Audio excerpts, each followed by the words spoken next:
Hi, I'm David Barton of Wall Builders, an organization dedicated to presenting America's forgotten history and heroes with an emphasis on our moral, religious, and constitutional heritage. We have here a library of some 100,000 originals or copies of original documents related to that heritage. The annual State of the Union address is a part of our constitutional heritage.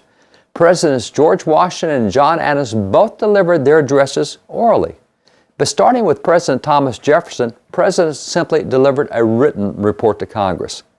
But in 1913, President Woodrow Wilson returned to the oral address. The 1923 State of the Union address of President Calvin Coolidge was the first to be broadcast, and that of Harry Truman in 1947 was the first to be televised. Now, the 1942 State of the Union address was directly shaped by the attack on Pearl Harbor. America had tried hard to stay out of World War II, but in the course of 4 days, everything changed. On the morning of December the 7th, 1941, Japan attacked America at Pearl Harbor. And 2 hours after the attack, they got around to declaring war on the United States. The next day, America responded by declaring war on Japan. Then 3 days later, on December the 11th, Germany joined Japan and declared war on the United States. And just hours after that, America declared war on Germany. What an amazing 4 days. 3 weeks later, on January the 6th, 1942, President Franklin Roosevelt delivered his State of the Union address telling America, "The world is too small to provide adequate living room for both Hitler and God.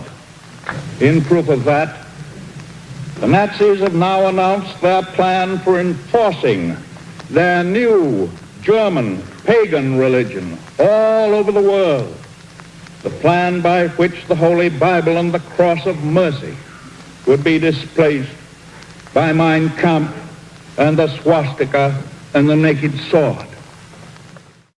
Reflecting Roosevelt's words in that State of the Union address, the U.S. government produced this poster to help raise money for the war effort.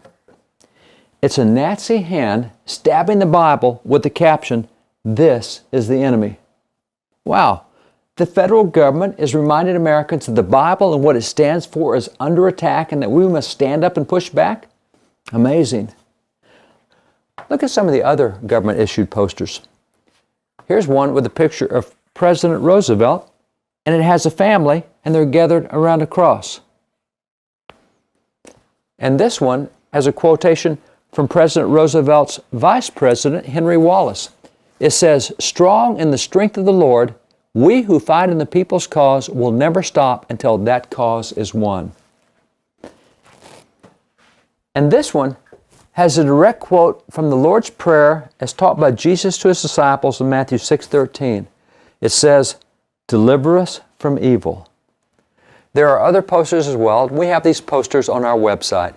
These posters show us much about our heritage and how far from it we've moved in recent years. If you want to support Wall Builders' efforts to present our forgotten history and heroes and to preserve our moral, religious, and constitutional heritage, go to www.wallbuilders.com. God bless.